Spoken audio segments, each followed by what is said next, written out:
Спасибо большое за то, что вы сегодня приняли и пришли, значит, и откликнулись на наше приглашение. Сейчас хочу предоставить слово, приветственное слово лидеру политической партии Бютун-Кыргызстан, парламентской фракции Бютун-Кыргызстан Мадумарову Адахан Кимсанбаевичу. Рахмат. Саламатсыздар, урматтуу бүгүнкү тегерек столдун катышуучулары. Азыр Гүл Акматкуловна ачылышында айткандай, бүгүнкү темабыз тазалык, бүгүнкү темабыз экологиялык абалыбыз, бүгүнкү темабыз Бишкек шаарындагы курулуштардын башаламандыгы. Баарыбыз жакшы билебиз, аябай чоң көйгөйлүү маселелер бар. Аларга атайын кабыл алынган мыйзамдар, башка нормативдик актылар бар. Теманын аталышы ушундай болуп айтылып атат. Ошол Бишкектин экологиялык коопсуздук маселелерин чечүүгө эмне тоскоолдук кылууда. Бүгүн конкреттүү түрдө сүйлөшөбүз, эмне тоскоол болуп атат. Все понимаем, есть все необходимые нормативно-правовые базы, есть все документы, но что-то мешает. Мы сегодня будем говорить конкретно, что конкретно мешает в реализации выполнения данных нормативных актов для того, чтобы наши горожане чувствовали себя комфортно. Урматтуу бүгүнкү тегерек столдун катышуучулары, өзүңүздөр билип атасыздар, биздин дарыгерлерибиз да күндөн күнгө кулак кагуулары көбөйүүдө. Бишкек шаарында дем алуу органдарынын оорулары боюнча, кан басымдарынын көтөрүлүшү боюнча улгайып калган инсандардын жана жаш балдардын ден соолугу абдан каттуу коркунучта калып калгандыгын алар күн сайын айтып атат. Бир гана айырмасы ушул, митингге чыкпай атат да. Бизде бийлик ушундай көнүп калган, митингге чыкмайынча, демек маселе маанилүү эмес экен деп ойлойт да. Бул өтө оор маселе болуп атат. Жагдай кыйын. Биздин Бүтүн Кыргызстан фракциясы муну ноябрь айында иш планына киргизген. Ошол жылуулук сезону башталганга чейин угалы, байкайлы дегендей, бирок биздин парламенттин дагы бир фракциясы ушул маселени көтөрүп атабыз дегенде, улам биз токтотуп койгонбуз. Токтотуп, ушул жыйынтыгын карап көрөлү, байкайлы, эмнелер өзгөрөт дегендей. Бүгүн урматтуу тегерек столдун катышуучулары, абдан конкреттүү түрдө биз көрсөтүүгө аракет жасайбыз. Белек Адыканович Сарымсаков, Кыргызстан архитекторлор кошунунун мүчөсү, белгилүү инсан. Биздин Кыргызстандагы 5 архитектура илимдеринин кандидаты болсо, ошол 5 гана кишинин бири Союздун мезгилинен бери. Мына ошо киши кече жакында эле интервью берди радиого. Бүгүн атайын биздин кабылдообуз жеңил болсун деп көргөзмө материал даярдалган. Слайд шоу деп коесуздарбы, жаштар? Ошол слайд көбүрөөк кабыл алынсын деген, тезирээк кабыл алынсын дегенде. Ошондуктан биз кириш сөздөрдү дагы кыскартып атабыз. Эң бир маанилүү маселеси сиздер менен кеңешип алуучу. Могул жерде бир аз Гүл Акматкуловна. Здесь подведение итогов, значит, 11:50, 12:00, жыйынтыктоочу резолюция кабыл алуу дегенде, давайте мы поменяем местами. Сначала давайте дадим возможность представителям средств массовой информации задать любые вопросы в течение 30 минут любому участнику, любому докладчику вопросы, а потом по итогам будем принимать итоговый документ. Только местами. Я с вами соглашусь. Я думаю, что и все участники согласятся, потому что на самом деле, понимаете, цель нашей сегодняшней встречи – это в первую очередь, конечно, обсуждение наболевших проблем, не просто обсуждение, а как их решить. Да. Потому что мы все время, мы знаем причину, мы знаем, почему происходит, мы все это знаем, и это не первый год происходит, да? Мы просто хотим знать, что требуется от каждого из органа, для того, чтобы исполнить. Пусть это будет пошаговое исполнение, но оно должно быть. Я соглашусь. Спасибо. Договорились. Мен өзүмчө ыраазычылык билдирип койгум келет. Бизде социалдык маселелер боюнча, ошол ден соолук маселеси, илим, билим, маданият маселелердин баарын тейлеген социалдык комитет деп коебуз. Биз кыскача Райымбечаева Венера айым катышып отурат. Ошол комитеттин төрагасы. тийиштүү маселелер болгон болсо, бул жерде айтылса, биз тийиштүү мыйзамдарга өзгөртүү, түзөтүүлөрдү киргизүүгө даяр экендигибизди билдирип коебуз. Биз иштешүүгө даярбыз. Архитектура жаатында болобу, экология сактоо жаатында болобу, кайсыл тармакта болбосун, айрыкча массалык маалымат каражаттары соңку мезгилде көп материалдарды жазып атат, ушул мыйзамсыз куруулар боюнча. Ал боюнча азыр Белек Адыканович кенен көрсөтүп берет. Бизде Бишкек шаарында кесип өткөн 2 дарыябыз бар. Аламидин суусу менен Аларча суусу бар. Ушул Аламидин Аларча суунун жээктери жана Чүй каналынын жээктериндеги башаламандыктар боюнча могу жерде видео тасмалардан көрүүгө мүмкүнчүлүк болот. Ошондуктан, урматтуу кесиптештер, эң соңунда ар бир маселе талкуулангандан кийин 10 мүнөт суроо жооп, справка берилип калат, 1 мүнөт 2 мүнөттүн ортосунда. Соңку суроо жоопторду биз чечимди кабыл алардын алдында жарым саат беребиз. Рахмат чоң келгениңиздерге. Гүл Ахматкуловна мындан ары карай ошол аягына чейин ушул тегерек столду жетектейт. Баарыбызга ишибизге ийгилик болсун. Эң негизгиси бүгүнкү жыйындын натыйжасын биздин Бишкек шаарынын тургундары, эле республикабыздын тургундары ошолордун жүзүн көргөндөй болгон болсун. Рахмат. Я хотела бы сейчас, перед тем, как предоставить слово нашему эксперту, члену Союза архитекторов Сарымсакову Белеку Адыкановичу, я хочу, чтобы наши ребята включили небольшой 3-минутный ролик. Просто для того, чтобы чуть-чуть оживить, значит, те впечатления, которые на сегодняшний день, и та ситуация, которая на сегодняшний день творится у нас в столице. Пожалуйста, включите ролик.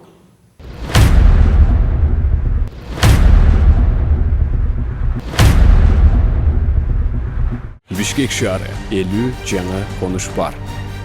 Жеке үйлөрдөн жагылып чыккан иш эң чоң көргөзгүч.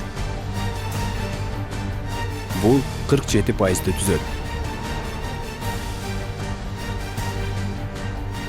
Мындан башка дагы чоң зыян келтирип, абаны булгап жаткан бул ар кайсы жерде күйгүзүлүп жаткан таштандылар жана шаардык таштанды аянтчасы.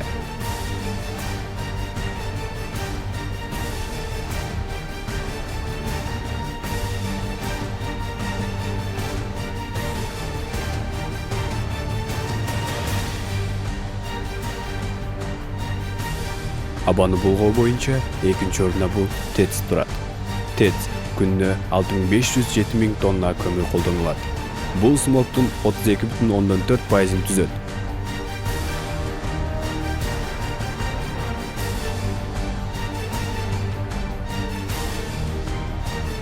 $50,000 автоунага ылайык шаар. Азыр 500,000 автоунаа бар. Бул көрүнүш автоунаалар 20,5% зыяндуу заттарды чыгарып жатат. Жана 1800 маршруттук таксилер кызмат кылат.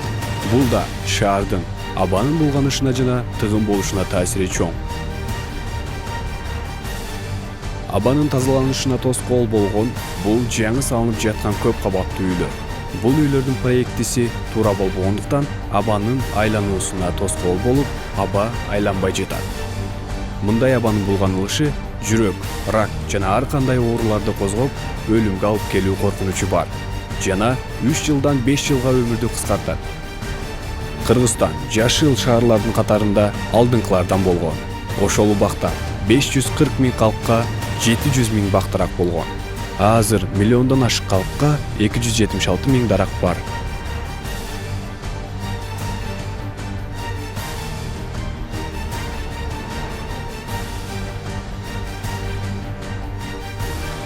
Азыркы учурда эң кир шаарлардын катарында биринчи орунду бербей келебиз.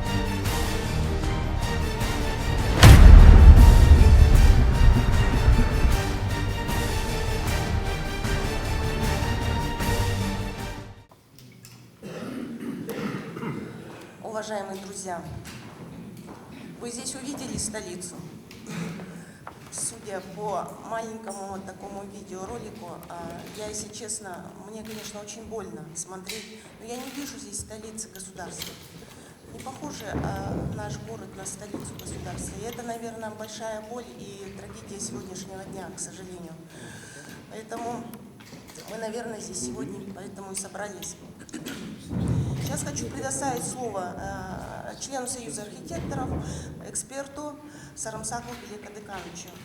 Он вам предоставит аналитический материал по экологической безопасности города Бишкек. Пожалуйста, Белек Адыканович. Добрый день.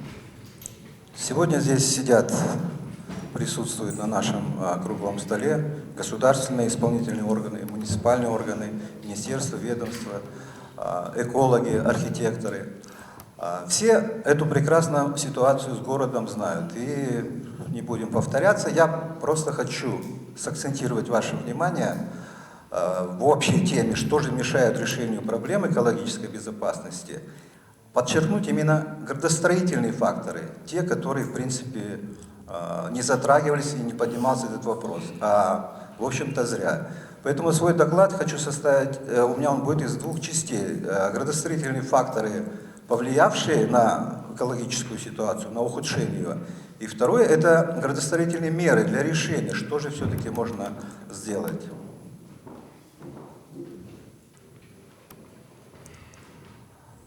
Ну, здесь уже понятно все. Пример есть то, что наш город Бишкек находится в пятерке, в десятке самых загрязненных городов мира в осенне-зимний период.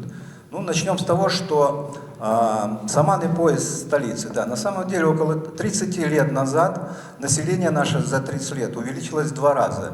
И приток сельского населения, естественно, строил незаконно, без сейсмики, без сетевых нагрузок, без инженерных сетей. И в итоге мы получили более 50 новостроек, которые, в принципе, были брошены сами себе. То есть они сами отапливали, сами проводили электричество, сами разбирались с теплом.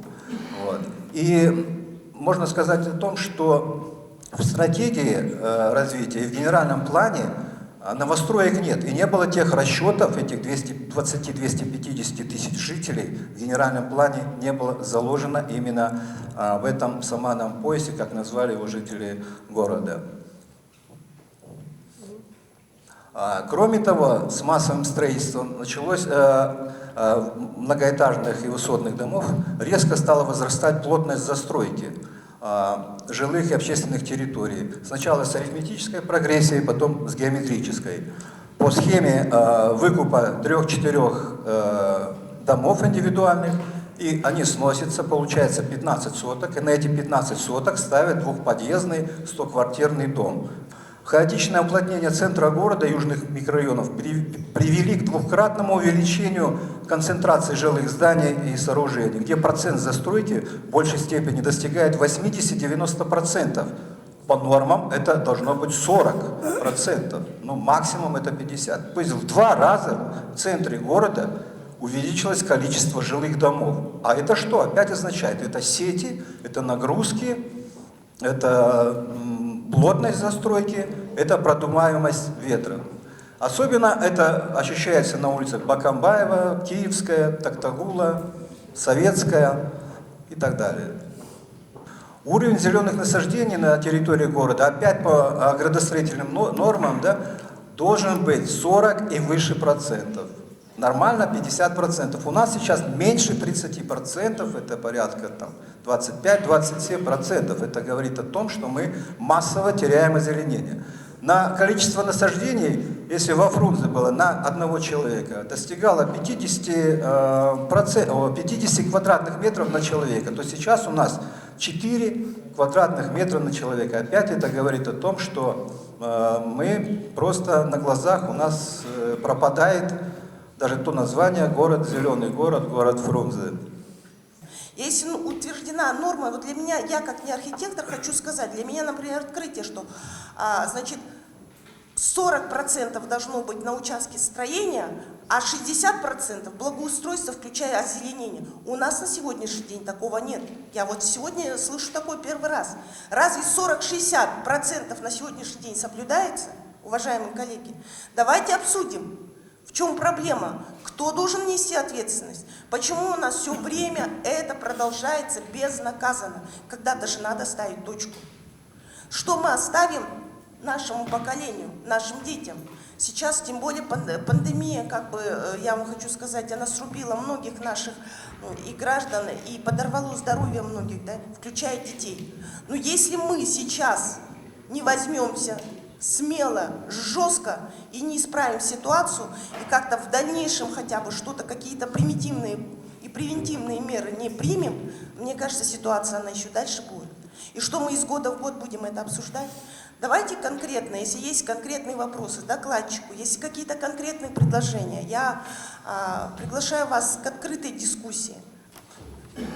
Если Вы можно, представляетесь, да, я могу вас представить, не все Карим как бы Бесин знают. Сергеевич, Союз архитекторов. Да. Вот здесь Белек Адыканович, он как бы очень хорошо представил градостроительные методы решения проблемы. Вот Гуля Ахматовна, она говорит о тех методах, которыми можно решить эти проблемы. Я как бы здесь вижу три метода, три направления решения. Это первое научный, или будем говорить так, архитектурный, потому что градостроительный здесь хорошо представлен. Второй метод я бы назвал фантастическим. И третий метод я бы назвал мистическим. То есть проблема до того обострилась, что нам надо как бы все силы прилагать.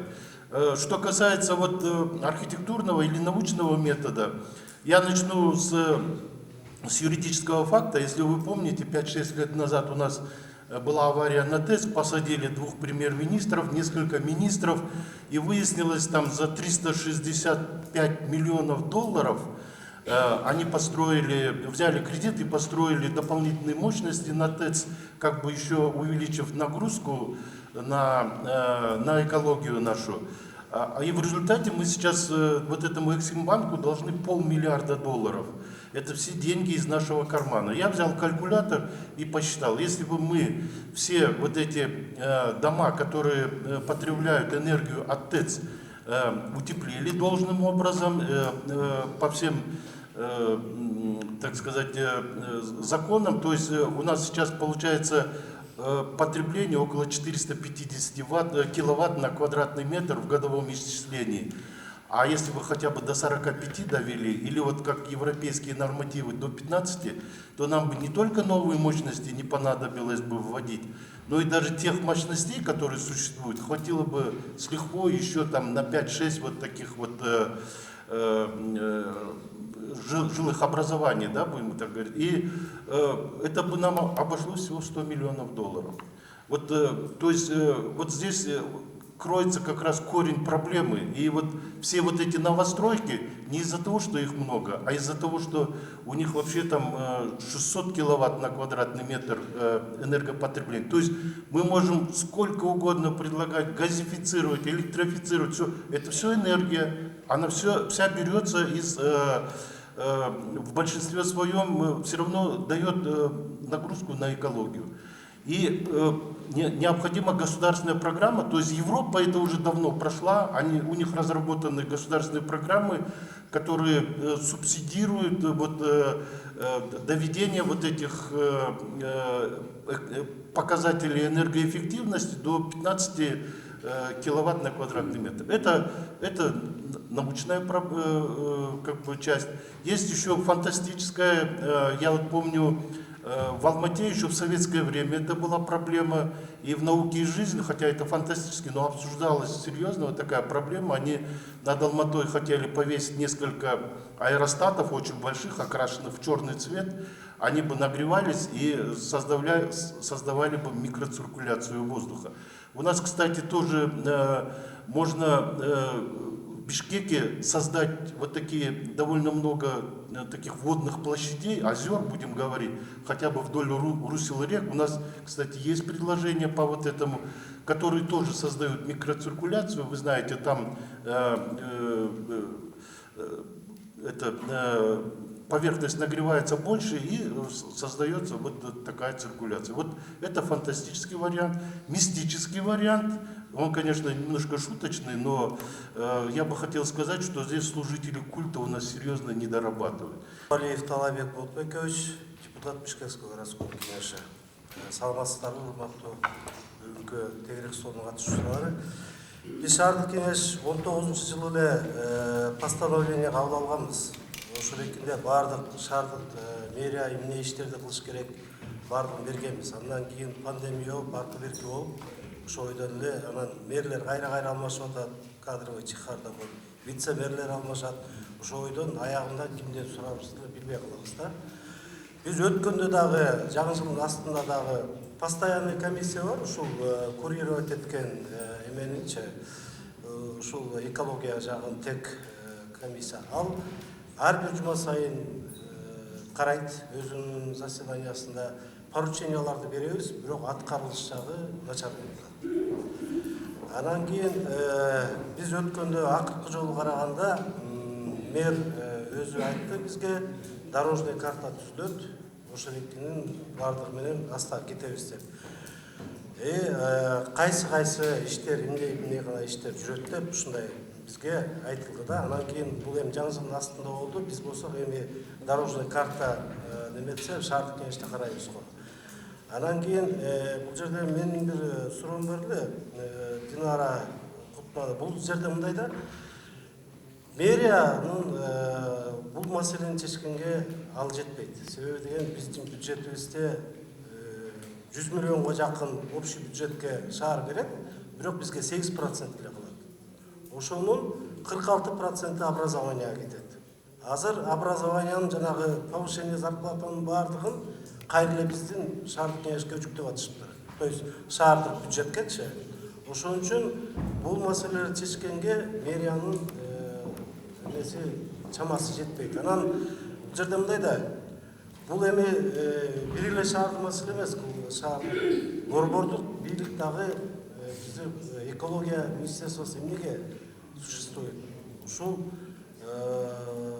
смог баарыбыздын проблемабыз. Анан Динара айымга сурам, биз өткөндө 12 декабрда жогорку кеңеш ратификация кылыптыр. Договор бар 50 миллион доллар Всемирный банктан, ошол экинин 16 миллиону ирригацияга шаарга деп алышыптыр да.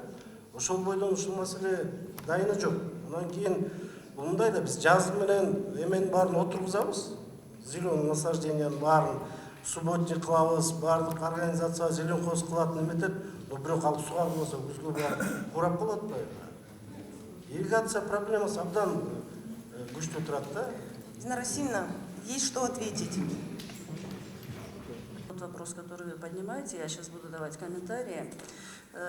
Вот конкретно отвечу на ваш вопрос. Проект Всемирного банка 50 миллионов. Дайны жок эмес, дайны бар. Скоро этот проект, вот буквально сегодня вечером будет последнее обсуждение, и там действительно 50 миллионов распределены так, что 24 миллиона это значит будет на частный сектор, вот то, что мы говорим, газификация, солнечные панели, дополнительные источники теплоснабжения, это тепловые насосы, 16 заложено на ирригацию, и это 10 миллионов это на восстановление системы экологического мониторинга. То есть нам нужны приборы, нам нужно оснащение, и я объясню почему.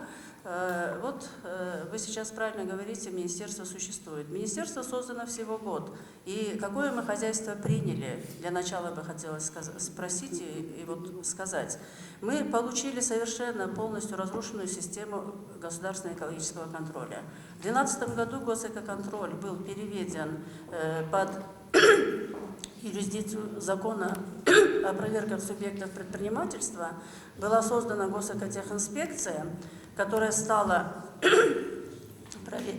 проводить контроль в области охраны окружающей среды, и при этом экологический контроль был расчленен на 6 направлений. Вот в прошлом году этот контроль перешел к нам на бумаге. Что мы сделали? Мы сделали анализ вообще всех проверок, которые проводила экотехинспекция за 10 лет. Кому интересно, эту таблицу я вам раздам.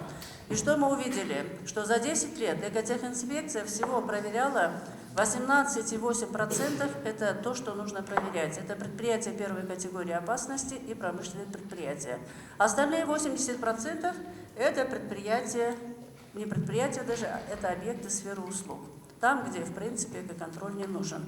Сфера услуг – это компетенция органов местного самоуправления, потому что они проверяют в основном обращение твердых бытовых отходов, это мусор.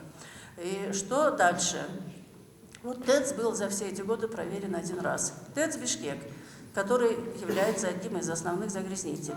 Да, в основной массе выбросов у него основная масса идет где-то до 20%, но мы в прошлом году заказали технический аудит ТЭЦ российской компании, сертифицированной. Вот технический аудит, отчет я получила 30 января. Мне нужно было только подтверждение того, что я догадывалась, но у меня не было инструментария доказать это. Почему не было инструментария? Лаборатория ГАОС ЛХ в 2016 году потеряла аккредитацию.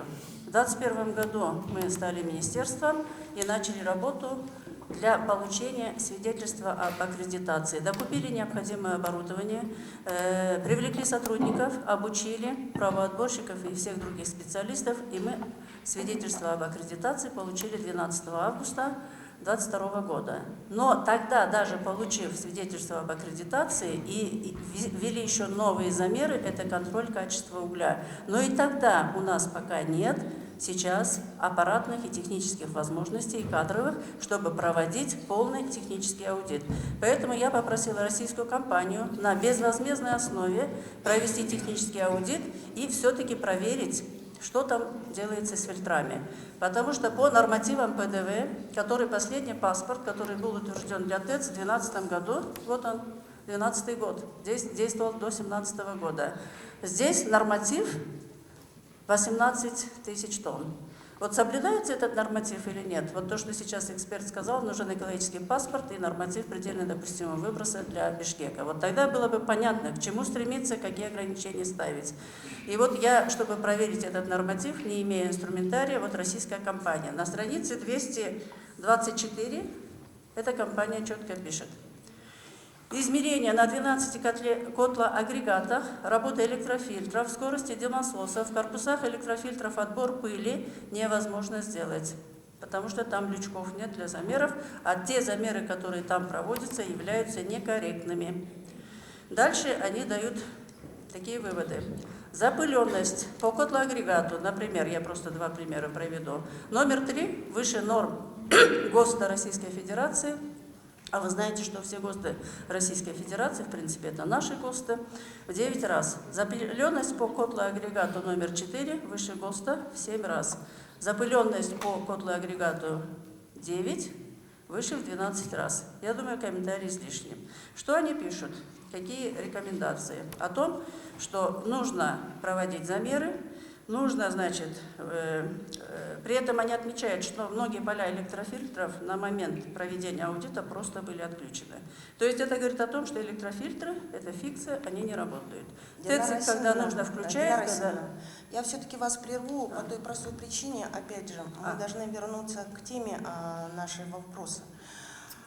Что мешает и как решить? Вот что мешает и как решить. То, да, что мешает, дело в том, что мы понимаем о том, что как бы министерство молодое, ну относительно молодое, но дело в том, что вы же как бы профессионал, и вам уже эта картина видна, ясна. Вы, будучи, когда еще не работали министром, вы тоже этой темой занимались. То есть она для вас вот настолько близка и родна, и мне кажется, вы уже четко знаете, что если вы нам, например, пусть я немножко неправильно, некорректно выражусь, но если вы нам предложите, допустим, несколько шагов, что первоэтапно нам нужно сделать. Мы сейчас, вот как бы проблемы мы знаем, они уже озвучены, я же говорю, всеми. Вот. Нам нужно ее решать. Кто должен решать?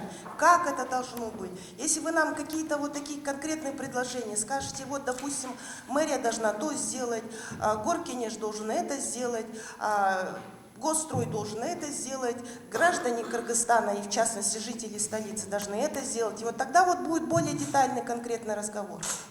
Так, я объяснила, почему нет госэкоконтроля, почему нет аппаратного оснащения, технических возможностей. И самое главное, нам нужно восстановить разрушенную систему госэкоконтроля. В прошлом году, в мае месяце, мы внесли законопроект. В Жогорку Кеңеш в первом чтении его поддержали 77 депутатов, а во втором чтении его отклонили. Мы внесли в Кабмин заново этот законопроект в сентябре месяце. Он из Кабмина еще не вышел. На прошлой неделе Экосовет Жогорку Кеңеша, я поставила этот вопрос. Сейчас группа депутатов депутатов будет инициировать, нам нужно восстановить экоконтроль. Для чего? Для того, чтобы мы имели, что мы утеряли? Внезапность и оперативность. То есть на любой стадии техпроцесса, на любой стадии, вот как проводился сейчас технический аудит, мы должны иметь возможность замеры делать именно в процессе, на фильтрах, на полях и так далее, и так далее. Сейчас существующая система проверок, когда мы за 10 дней уведомляем, приходим, там, естественно, мы ничего не увидим. Поэтому нам нужно первое, вот этот законопроект, я прошу поддержать и быстро его принять. Мы уже целый год бьемся над этим. Возможно, я плохо донесла до депутатов, но я 3 октября всем депутатам разослала письма и обоснования. Вот законопроект, это первое. Сейчас, секунду, я вас сейчас прерву, потому что следующий вопрос. Мен ойым, хаотичный застройка боюнча бул биз ооба порученияларды беребиз, бирок аткарылбайт. Ошон үчүн жанагы концепцияга же экологический немеге уголовный ответственность кылыш керек го, жанагындай с нарушением берип аткандарга. Сиздин фракцияңыздарга рахмат. Бул мындай болуп атат да, азыр мына жаз келип атат, азыр кичине утихать этип ушу ойдон калып калат да, ошон үчүн бир сентябрь же октябрда дабыр сураңыздар да, эмне кылынды депчи, потому что бизге мэр айткан боюнча дорожный карта алып келем деп атат. Ошонун ушул проблемалардан бар, кантип чечебиз, чекесинен чечебиз деп атат да. Ошон үчүн бир сентябрь октябрда дабыр неметсеңер, эмне кылынды, 6 ай өттү депчи, себеби дегенде азыр күн жылгандан кийин усмок кайра унутулуп калат да. Ошон үчүн мэрия жалгыз чече албайт, дагы айтып атам да.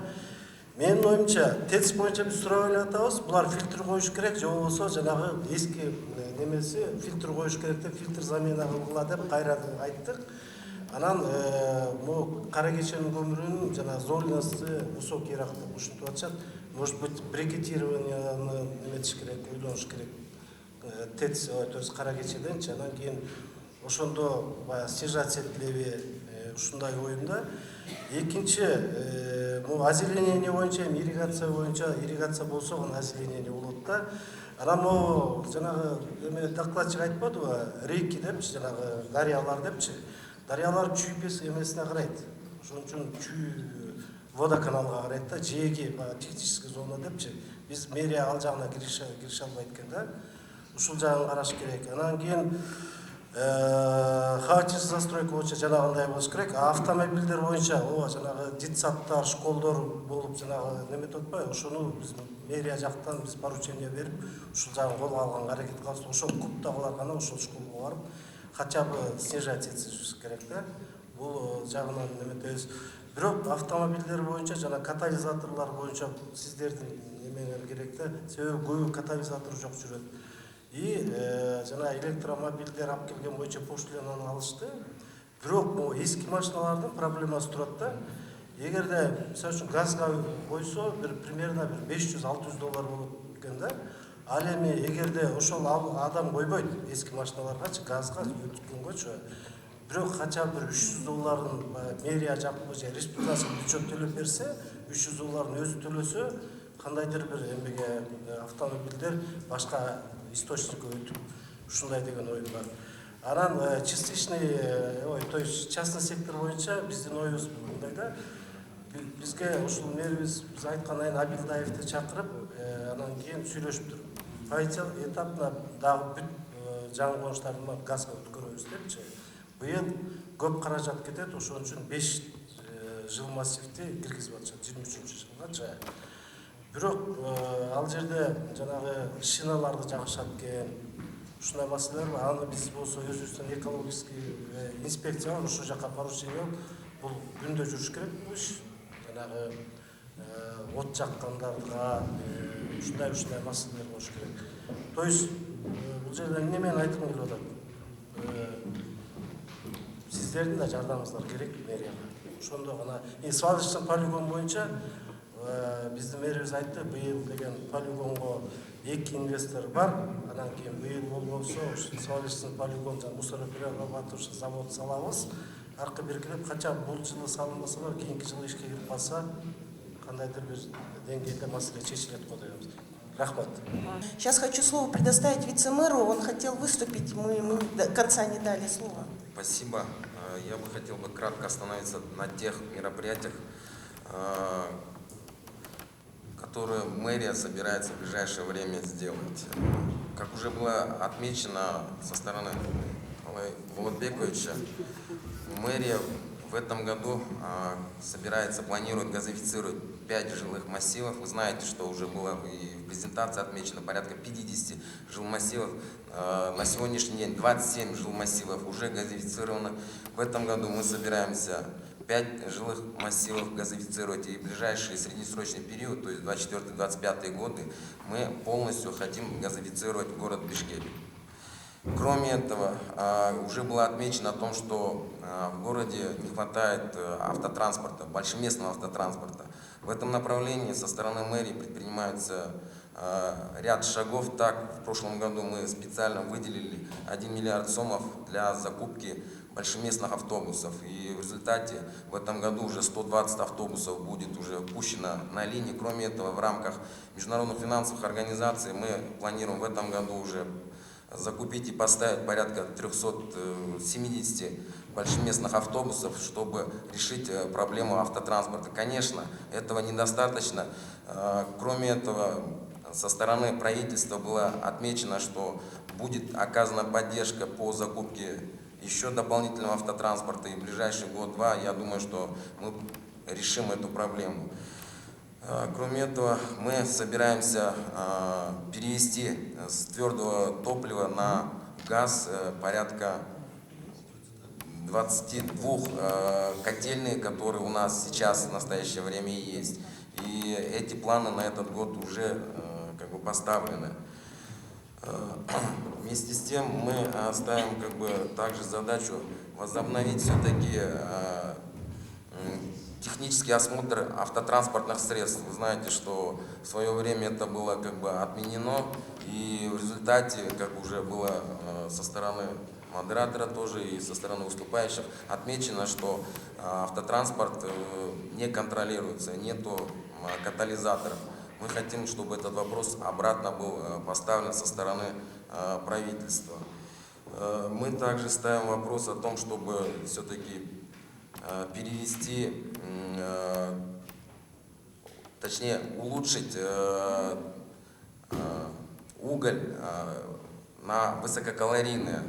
Тот уголь, который поставляется в город, не всегда соответствует тем требованиям и качеству. Мы хотим данный вопрос поставить также на правительственном уровне о том, чтобы в город поставлялся высококалорийный уголь. Соответственно, это тоже может привести к уменьшению выбросов. Кроме этого, в рамках программы развития города мы ставим задачу увеличения озеленения. Но озеленение без ирригационной сети это невозможно. В связи с этим мы в этом году собираемся восстановить ирригационную сеть и увеличить ирригационную сеть в жилых массивах. Вы знаете, что в жилых массивах ирригационной сети практически нету. И в связи с этим город будет выделять ресурсы для увеличения ирригационной сети и, соответственно, тоже повлияет на улучшение экологического благосостояния города. Вкратце, все. Спасибо. Спасибо большое. Да. В качестве справки.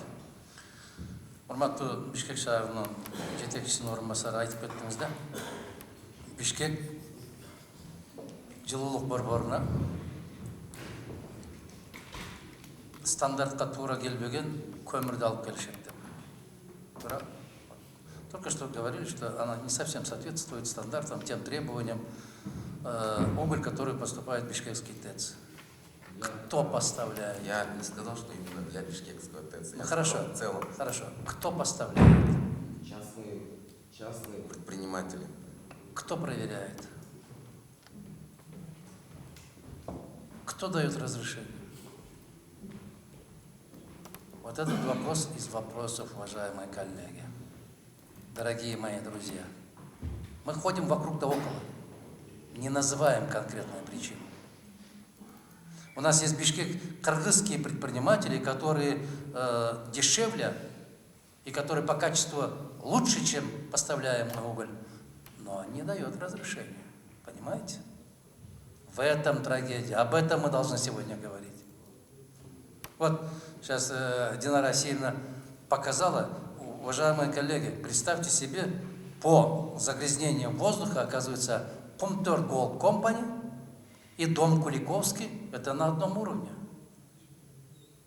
Так ведь, да? Они включили в один реестр, в одну группу.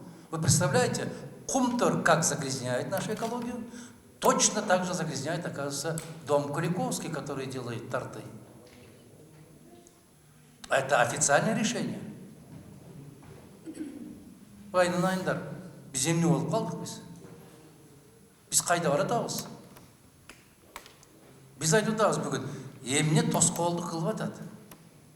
Да, решение классное, великолепное. Да, законы, нормативно-правовые акты абсолютно хорошие, ни в чем не уступающие. Порой, как наши любят говорить, нет аналогов в мире. Но почему не выполняется? Элементарный вопрос. Вот сейчас вице-мэр города Бишкека говорит, поступает уголь, не соответствующий экологическим стандартам. А раз не соответствует, почему вы не закрываете? Почему вы не прикрываете? Потому что выше вас стоит еще один. А выше еще один стоит. От каждой тонны что-то имеем, дорогие друзья. Поэтому мы должны, вот сейчас Дина Россия показывает, что в прошлом году был отклонен проект закона, где предусматриваются контрольные функции данного министерства. Мы должны восстановить то, что было былое время, что экотехинспекция была, они имели право проверять, а это вот уже 11 лет назад под видом реформы были убраны. Точно так же, как и технический контроль, техническое обслуживание автотранспортных средств. Это был популизм, полный популизм. Между прочим, наши аплодировали, но не знали, к чему это приведет. Мы должны сейчас это все восстановить. Спасибо. Мы, уважаемый вице-мэр, дайте, пожалуйста, конкретные ваши программы насчет того, чтобы предложения, насчет того, чтобы как мы можем прекратить поставки некачественного угля бишкекской ТЭЦ. Спасибо. Пару слов про консультации хочу сказать. Считаю, что консультативные встречи важны как для сверки часов, так и для напоминания, контроля и мониторинга процесса реализации поставленных целей и задач. Консультирование, коллеги, с нами, с гражданским сектором, заинтересованными лицами. Пожалуйста, приглашайте нас. Зеленый альянс готов к этому. Одно из, например, предложений я хотел бы предложить, уважаемые коллеги, это, возможно, есть необходимость создать группу по контролю за реализацией реформ. Эта практика применяется в других странах, в развитых. Я хочу, чтобы вы обратили на это внимание. Я готовился к своему выступлению очень долго. И то, что я говорю, это очень важно. Это не просто для выступления я пришел, коллеги. Возможно, какие-то термины непонятны, но вот группа контроля за реализацией есть такой. Успешные страны его применяют, куда входят эксперты из министерств, из гражданского. Мы здесь, чтобы вам подсказать. Но вы же нам не даете возможность вам подсказать. Вы нас не приглашаете. Вот я сейчас впервые здесь сижу с вами, встречаюсь, я первый раз здесь с вами. Хотя такие консультации должны проходить, круглые столы должны проходить каждый месяц, если не каждую неделю. Коллеги, этого не происходит. Здесь сидят эксперты. Калия Сарпаевна Малдагазиева, Нурзат Абдурасулова, Мария Колесникова, другие члены Зеленого альянса. Зовите нас, приглашайте. Я слышал предыдущие речи, повторяется то же самое. Правильно говорит Адахан Кимсамбаевич. Конкретные, какие предложения есть. Вот вам предложение. Приглашайте, давайте создадим группу, давайте работать вместе. Не игнорируйте нас. Мы пишем письма в мэрию, мы пишем письма в Минприроды, мы пишем в кабинет министров письма, жазотабыз, отырып. Бирдагы жоп алган жоппуз, бирдагы жоп алган жоппуз. Ни одного ответа. А потом вы говорите, как мы решим эту проблему. Мы эксперты. Поэтому, уважаемые коллеги, я хотел бы... Последний момент, я скажу пару слов. Все-таки последний пункт. Почему проблема, почему не решается? Вы же спрашиваете, почему не решаются проблемы? В чем проблема? Одна из причин – это слабое и даже отсутствие институциональной памяти. Я думаю, что все понимают, что такое институциональная память. кадровая текучка в Кыргызстане, вообще в стране. Один уходит, на него приходит другой эксперт, он вынужден заново все начинать. Потому что предыдущий, он где-то палды, там флешку забрал, стер всю информацию. Нету качества. Адистердің сапаты болып айтады. Адистердің сапаты жоқ та. Біз қантып реформа қыламыз, қантып мәселелерді шешеміз, егер адистердің сапаты болбосын. Мемлекет адистердің сапаты жоқ, себебі өзінің туғандарын, өзінің жақын достарын алып келіп алышқан. Ошон үшін сапаты жоқ.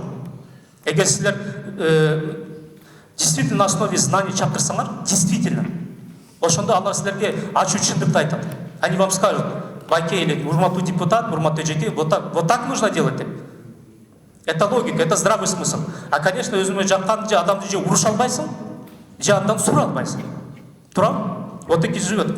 Я извиняюсь, возможно, я слишком заоткровенничал, но вы спрашиваете, почему не решается этот вопрос, почему, в чем проблема? Я тоже живу в этой стране и, знаете, как бы задаюсь это, как многие из нас, этим вопросом. Она из-за коррупции не решается. То есть, знаете, вот правительство, оно может или эффективно работать, или правительство может быть источником самой коррупции и не позволяет работать. Уважаемые коллеги, у меня на этом все. Я думаю, что мои коллеги и другие члены Зеленого альянса, возможно, захотят тоже кое-что.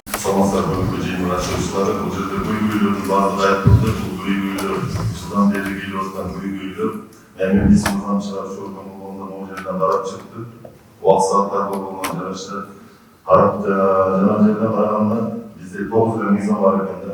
Ошол жаңағы жол кеңешінің топтомдору, президенттің партия жана башкалар. Бул жерде жиналган сеймнен биринчиден сиз жанагылардын инспекторлорду түзүлгөн боюнча экологиялык кодексти чыгарышыңыз.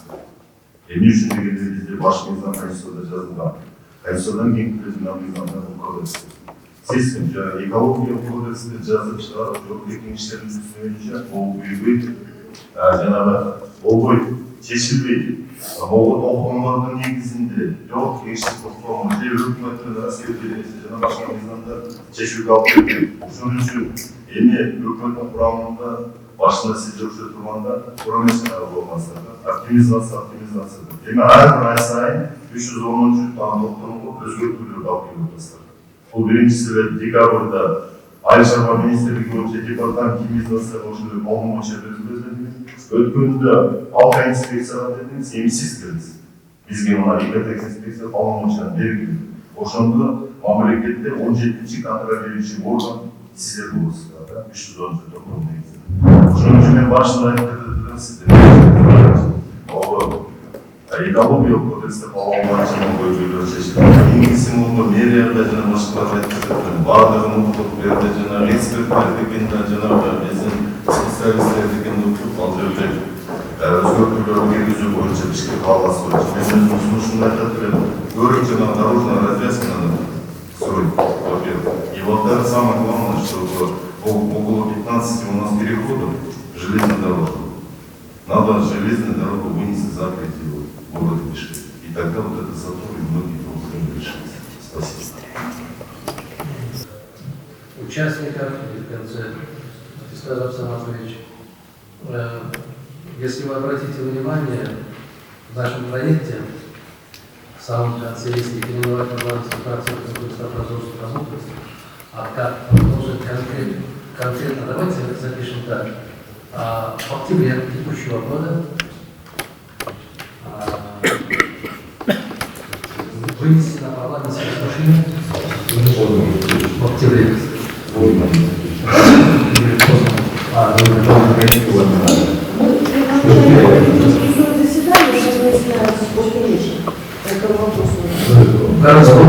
Городскому кенешу я вице-спикеру позавчера буквально говорил, предлагал, сейчас вот вице-мэр сидит.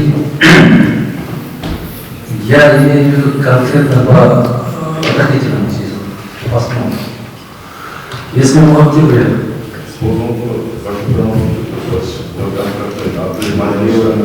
и вы хотите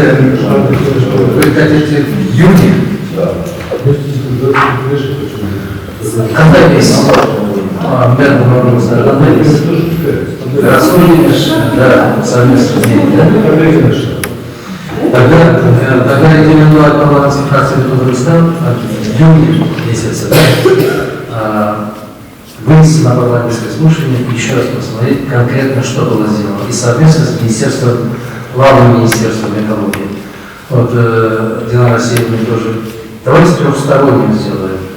Вот Кенеш, городской Кенеш и министерство по экологии. Так? Успели?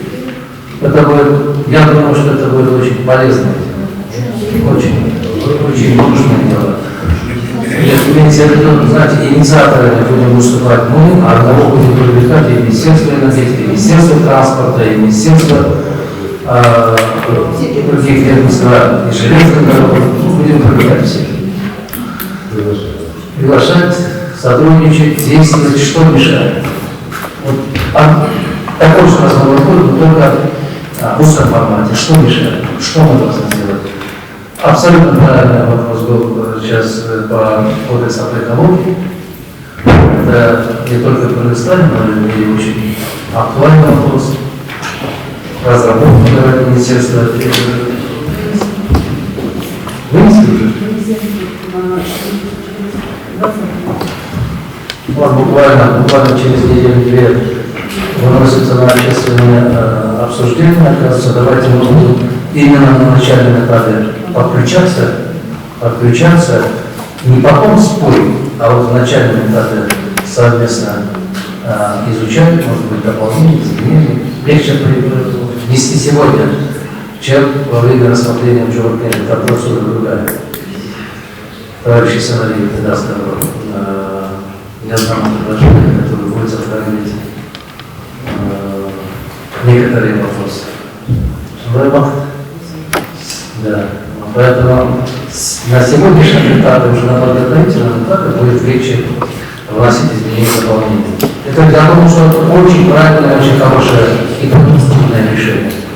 Даже исходя из сегодняшнего круглого стола, если мы разработаем в июне месяце все необходимые нормативно-правовые базы, о которых мы сегодня говорим, особенно общественные организации, меня тоже очень сильно радует, и идея сделать улицу Киевскую и оттуда Ибраимова пешеходной. Посмотрите, 12-миллионная Москва, очень много пешеходных улиц.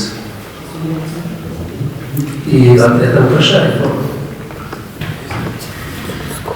И как Николай Анатольевич говорил, что который мы об этом говорим, и потом ни у кого спрашивать, в моей памяти тоже 21 или 22 мэр говорит, что будет первый мусороперерабатывающий завод построен. А мы несколько раз аплодировали.